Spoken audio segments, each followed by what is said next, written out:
Hey there, nation. Welcome to the show where we help you to play miniatures wargaming on a budget. It is I, Commander Cheapskate, and welcome to another episode of Cheap Shots, where we show you guys how to save money on our miniatures wargaming hobby. And on this episode number 54, we're going to show you guys how to paint up a squad of Blackstone Fortress Cult of the Abyss miniatures. Now, this line of miniatures is used in the Games Workshop board game Warhammer Quest Blackstone Fortress. These guys are known as the Cultists of the Abyss, is what they're known as. And in this example, though, we're going to use these guys for our Anarchy Road Necromunda campaign with our Road Wars campaign rules. Now, these guys will be a Hellot Chaos cultist that we'll be using in that particular scenario, and this will be played by one of my friends. You can see we got a vehicle in the background there that we painted up, and this is what the end result will look like for your Cult of the Abyss. And at the same time, we're going to be showing you guys how to save a lot of money painting this up. If you follow our Cheapskate method of painting this tutorial and you buy everything for the very first time, assuming you're purchasing it all for the first time, we're talking about a grand total investment of $32.97. And when you compare that with the Games Workshop Army Painter method and the products that they would require, you're talking about a grand total savings of $179.18.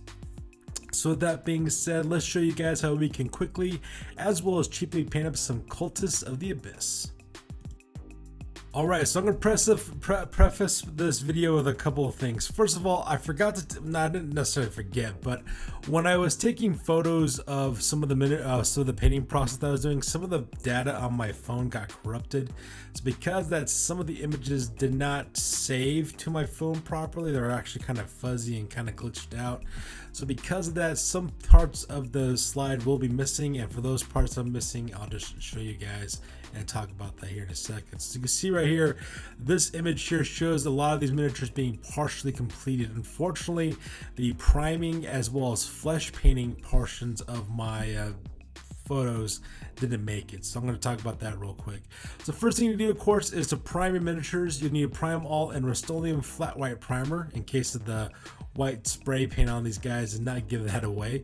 Priming is very useful for two reasons. One, it gives you a texture for your paint, your acrylics to adhere to as you're painting up your miniatures, which is better than painting on bare plastic. And secondly, the bright white undercoat will help to brighten up your colors so that we have a more vibrant color selection on your guys' miniatures. Now in this case, I decided to divide up my 12-man squad into two halves. I decided to paint half of the squad in a darker skin tone and then a paler skin tone for the other half. So for the ones with the paler skin tone, I decided to use Apple Barrel Flesh. It runs you 50 cents at your local Walmart. Just did two thin coats of that. And for the ones with the darker flesh tone, I used Nutmeg Brown, also made by Apple Barrel Paint, and that also runs you 50 cents as well. Now once that portion got completed with, I then did a quick dry brush on all the flesh. For those with the Nutmeg Brown base coat, I decided to dry brush those in Apple Barrel Territorial Beige. It runs you 50 cents at your local Walmart. And for the ones with the paler skin tone, I dry brushed those guys in Delta Serum Coat Peaches and Cream, which runs you 65 cents at your local Hobby Lobby. So you can see here, this is what the flesh would look like for all these miniatures when they're fully completed. Now once you got that part taken care of, the next part you need to do now is start taking care of the trousers. And like I said before, I decided to divide up my gang into into two halves. Into like, well, I guess not into halves, actually into thirds actually. What I decided to do is paint four of the miniatures up with light mocha for their pants, so that way they have like a kind of like a tannish khaki color for their pants, as you can see for the guys on the left hand side.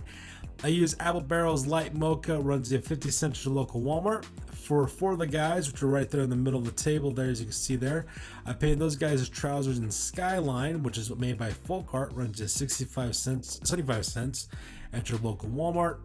And then for the other three, I used Anita's acrylic, which is just gray paint, and that runs you another 65 cents at your local Hobby Lobby as well. Just do two thin coats of all those colors from the trousers, and from there you're ready to move on to a dry brush.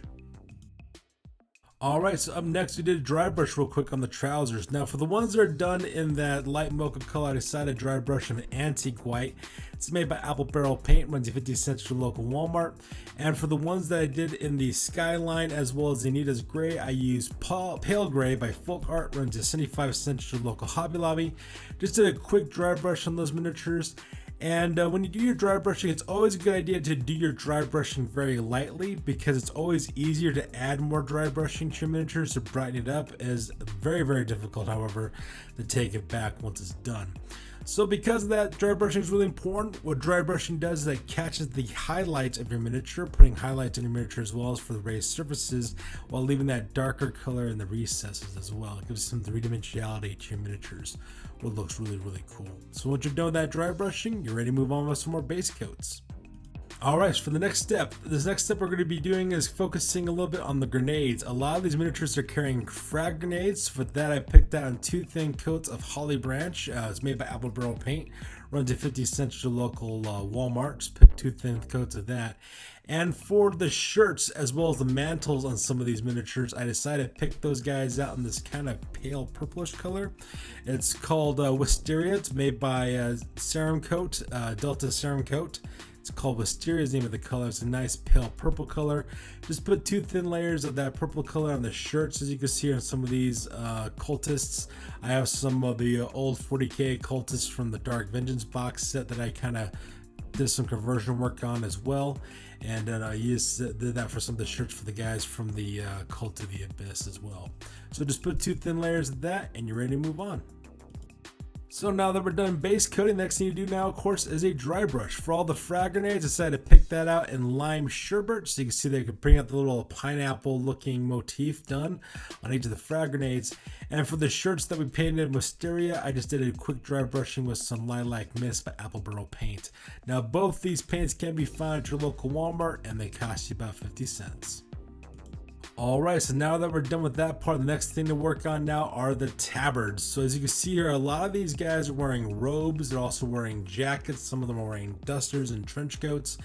In this case, I decided to divide up the gang once again into 3 4-man squads. That way you got like this kind of nice variety of purple colors going throughout them as well. Now this particular Chaos Hellot Chaos Cult is actually dedicated to Slaanesh. My friend wanted to make these guys all Slaanesh themed, so because we decided to use like a purple pink color scheme for these guys. So you can see the ones on the left hand side, I used magenta for those guys, made by Americana Deco Art, runs at 65 cents at your local Hobby Lobby. For the 4 in the middle there, from the Cult of the Abyss, I used Concord Grape by Apple Barrel Paint, runs at 50 cents at your local Walmart. And then for the little command squad, then the top right hand side, for the guys armed with the heavy stubber, the flamer, as well as a chainsword, I gave those guys 2 coats of Wild Iris by Apple Barrel Paint as well, which is a nice dark purple, and that also costs you 50 cents as well. And once again, you're putting 2 thin coats on each of these guys to get a nice vibrant base coat. At the same time, that white base coat also helps make the colors more bright as well as bold and vibrant, which is really nice. And once you're done with the base coating, next is a dry brush. Alright, so for the dry brush for these clothing here, what we decided to use is Cameo Pink by Apple Barrel Paint. We're using this for all the magenta colors that we used earlier, so that way that nice pale pink color catches the highlights, while that darker magenta sits in the recesses. And at the same time, we use Lilac Mist once again by Apple Barrel Paint for all the purples that we just did, and exactly the same detail as well. And as you can see, both those paints will cost you 50 cents at your local Walmart. Alright, so the next thing you do now is start working on some of the leather goods on this one. Now if you notice, my painting station looks a little bit different this time around, and that's because I was hanging out with Iron Major for a little bit when I was painting these guys up for this portion of it. So the 2 of us were just kind of chatting up as he was building terrain, and I decided to paint my miniatures at the same time, you know, just hanging out and such. So in this case, I decided to pick out the boots is what I decided to do. For these guys, I decided to pick out half the squad in a dark brown leather, and I decided to paint their boots with burnt umber. It's made by Apple Barrel Paint, runs at 50 cents at your local Walmart. Just do 2 thin coats of that, and you're ready to move on. Now for the rest of the squad, we decided to pick out their boots in black boots. We decided to give them some black leather goods. At the same time, we also decided to concentrate on the weapons themselves. So for the bodies of the weapons, as well as for the leather strips and belts that are covering these miniatures, we pick all those out in 2 thin layers of Pavement by Apple Barrel Paint. Now Pavement's a really good color. It's a very, very, very dark gray, almost a black color. But the nice thing about the Pavement paint is it has a little bit of a texture to it, so when you dry brush it looks really, really awesome at the same time. So you can see here we did things like the body, the chain swords, the body, the pistols, the guns, the belts, all the buckles around these guys as well. Just pick those out in 2 thin layers of Pavement and you're ready to move on. And once you're done with the pavement, the next thing you do, of course, is to dry brush all the miniatures that you painted with Pavement. You just did a thin, like, little dry brushing with some Pale Gray by Folk Art. Runs you about 75 cents to your local Hobby Lobby. As you can see in this photo, I just did a quick dry brush real quick over all the weapons, as well as all the belts and the boots as well that we paint up in black as well to give kind of nice 3-dimensional texture to that as well. And once you're done with that Pavement dry brush, we're pretty much done for our bulk work of most of the miniatures. After this point, now it's just touching up on the details of the miniatures, and we're gonna be focusing on that for the rest of the video. Alright, so now it's time to work on some of the accent colors. As you can see in this picture, a couple of these guys actually have some tabards, they have some face coverings, they have hoods and things like that nature. And what I decided to do is pick those out in 2 thin layers of Tuscan Teal is what I decided to use. Tuscan Teal is a nice dark turquoise color. It goes very, very nice and contrasts nicely with the various purples, pinks, as well as khakis that we use to paint these guys up. Just put 2 thin layers on all the accent colors for all the different fabrics you want to be teal, and you're ready to move on from there. Alright, up next we decided to use some Anita's acrylic Moccasin Brown. We use that for some of the pontoons on some of these guys. So these miniatures are kind of neat. They actually have these pontoons, which are basically these cloth wrappings around their boots. And I decided to pick those out in 2 thin layers of Moccasin Brown. It's a nice, you know, kind of rich brown color that makes it look like leather. So I just picked out 2 thin layers for that, so that way all the boots and the pontoons on them have that nice little acrylic. Also, the heavy stubber operator who's in the back right hand corner, she has a belt that runs over that hangs off her shoulder that holds the heavy stubber. I decided to pick that out 2 thin layers of Moccasin Brown as well. And the next detail after that is to work on all the horns. So a lot of these guys have horns. That's what these guys have known for. They actually, a lot of them has like horns sticking out the side of their heads. I got one guy that looks like a unicorn with one coming out of his forehead. We also have that huge mouthpiece that kind of covers the shoulders of the cult Firebrand as well. So I decided to pick up all those horns and spikes with 2 thin layers of khaki by Apple Barrel Paint. It runs you 50 cents to your local Walmart. It's a nice bright bone color. Just put 2 thin layers of that and you're ready to move on to the next finer details. Alright, so for this next part, I decided to work on the Firebrand specifically. Now the Firebrand is an interesting miniature. He's got like this huge heavy flamer that he's capturing in his hand, and instead of painting up the flames with your traditional yellow, red, and orange flames, I want to make this stuff look like it's an alchemical type of fire or some kind of new supernatural element that this guy is using. So I decided to paint this stuff green instead, because I thought that green would look really nice and vibrant against the purple and everything else that we have on these guys. So in this case, I decided to operate on the feeding tube, the hose that runs along the length of that heavy flame that the guy is carrying. I picked it out in 2 thin layers of crisp green. It runs you 50 cents to your local Walmart. Just put 2 thin layers on the hose there and you're ready to move on. Now the next detail I decided to work while that miniature was drying with the crisp apple green, I decided to work on the hair on these miniatures. And so like I said before, my friend wants to make these guys members of a Slaanesh cult, so he decided he wanted this really neon pink hairstyle is what he wanted for all of his for all the members of his gang, to make it look like they're all dedicated to Slaanesh.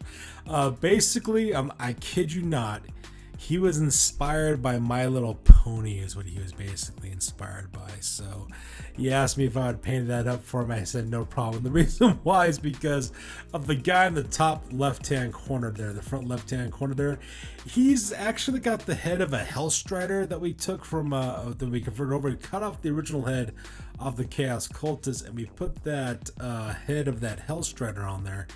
And the Hellstrider kit actually had two alternating kits. You had one kit that had like these Roman-looking crescent helmets, which we used for our Slanesh army, and they had like these weird mutated spine mohawk unicorn-looking things. I really can't explain it too well, but that's what they look like.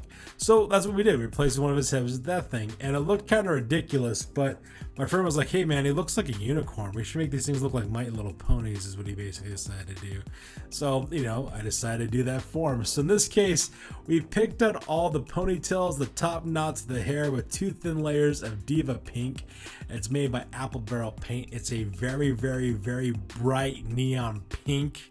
Almost a saccharine style pink, something that looks like you would see on a My Little Pony miniature, My Little Pony toy. And we picked out two thin layers of that, and it looks, you know, it sounds ridiculous, but if you look at it, it actually looks pretty cool on these guys. And they got like this nice stark bright pink, and it looks really, really cool, like a highlighter. So it looks really, really awesome. So just put two thin layers of that, and you're ready to move on. Alright, so up next we're going to be concentrating now on the Firebrand once again. So this time, like I said before, I was kind of going for like this neon, you know, supernatural green flame look. I was going to go with these guys. So as you can see there, this is where we start focusing on these guys. So as you can see there, we got the little fuel tank there that makes the pommel of this flaming staff thing. We picked it out in two thin layers of holly branch to make it look like an alchemical tank attached to his flamethrower. And then for the actual flame itself, we picked it out in two thin layers of lime tree by Apple Barrel Paint. Lime tree is a very pale green, almost like a neon day glow green color.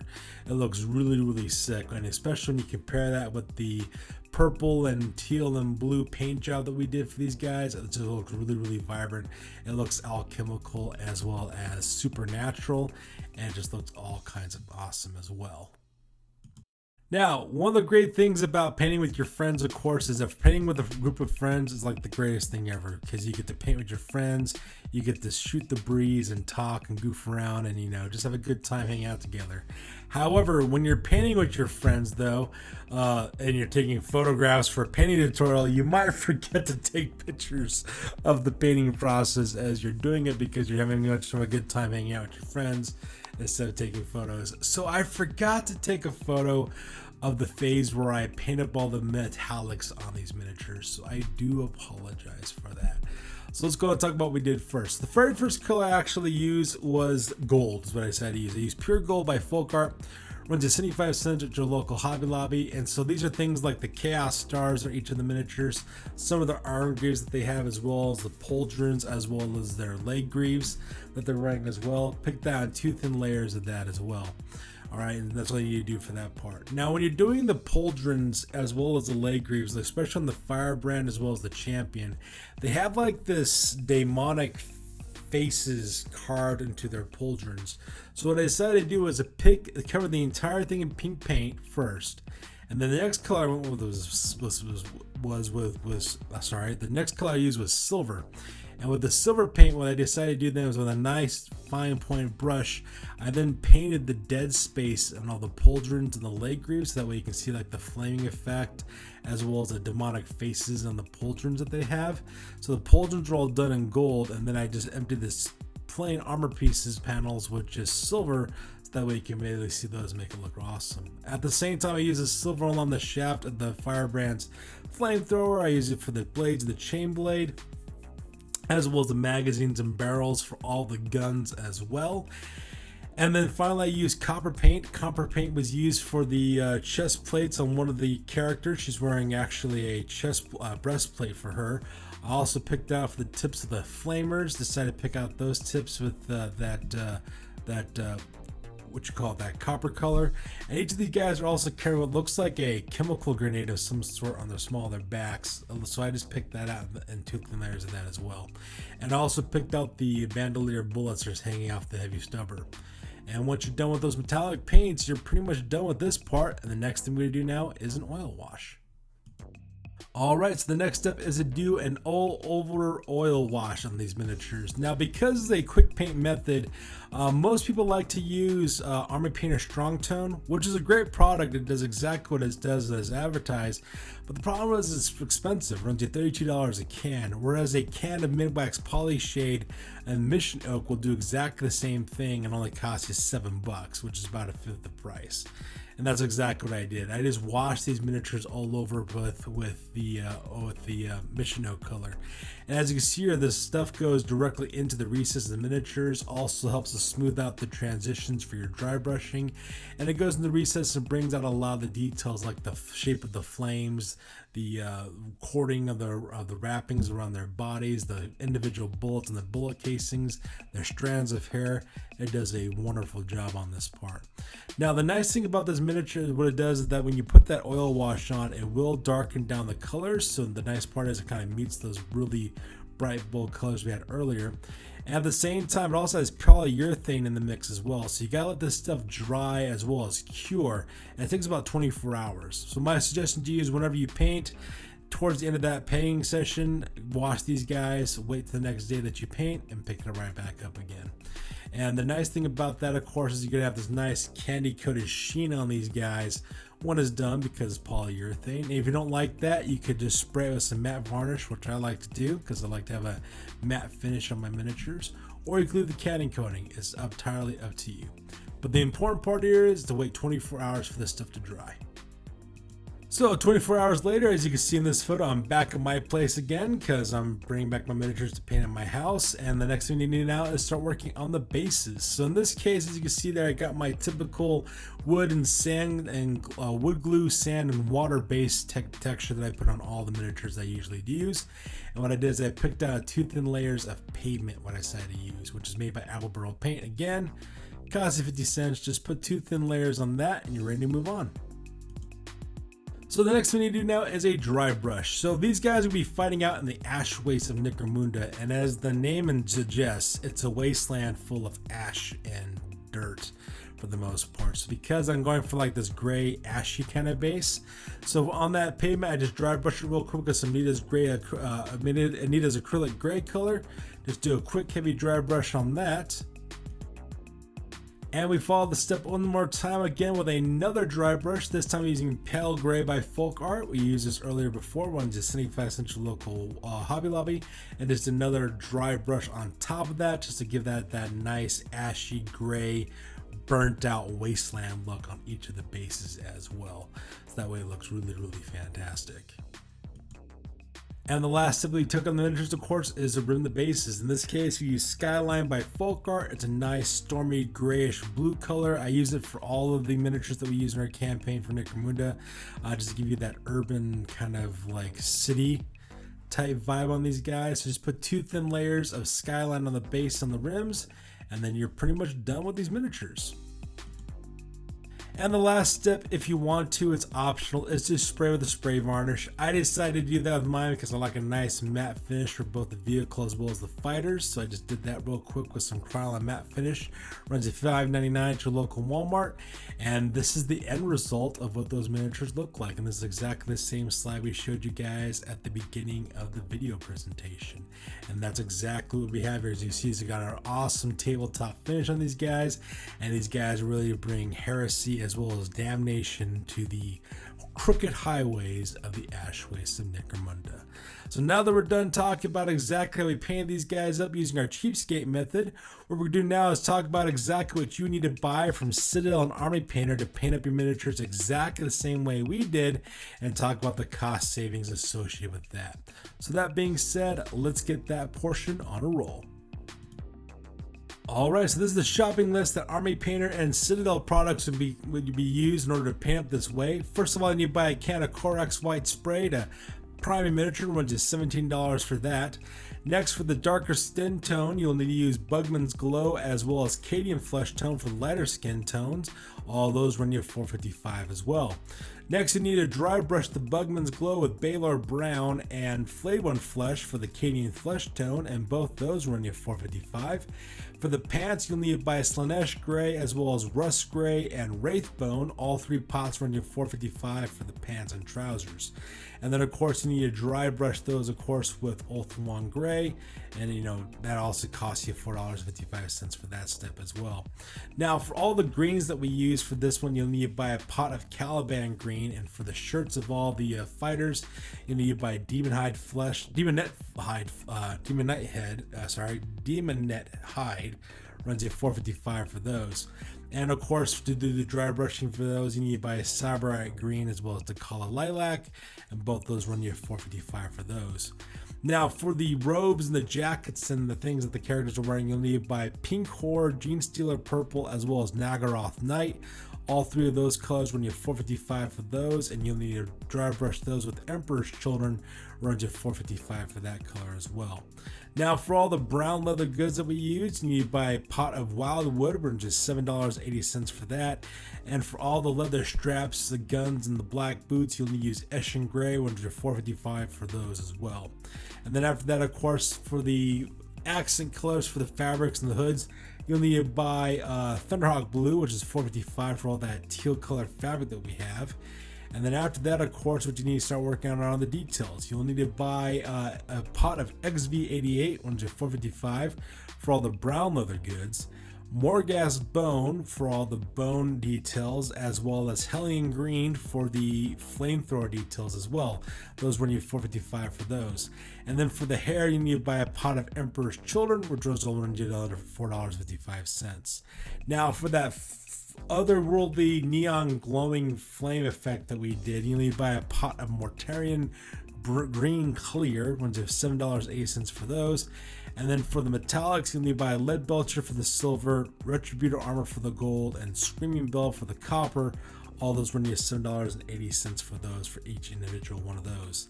And then, of course, you'll need to buy a pot of Army Painter Strong Tone for the quick wash. That runs you $32 for that. And if you decide to give a matte finish to your miniatures, you'll need to buy a can of Minotaurian Varnish, runs you $19.50 for that.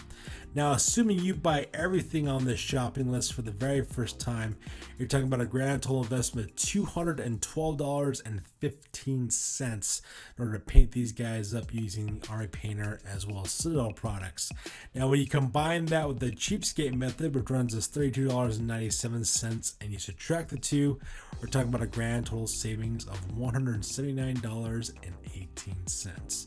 So there you guys have it. This is how you guys can quickly as well as cheaply paint up some Cult of the Abyss for Warhammer Quest Blackstone Fortress. As always, please feel free to like, comment, and or subscribe. Your guys' input is valuable to us as always. Also check us out on Facebook, Instagram, as well as blogger.com for all the latest, greatest hobby news related to our channel. That's good for this one, you guys. We'll catch you guys next one. Peace out and stay classy.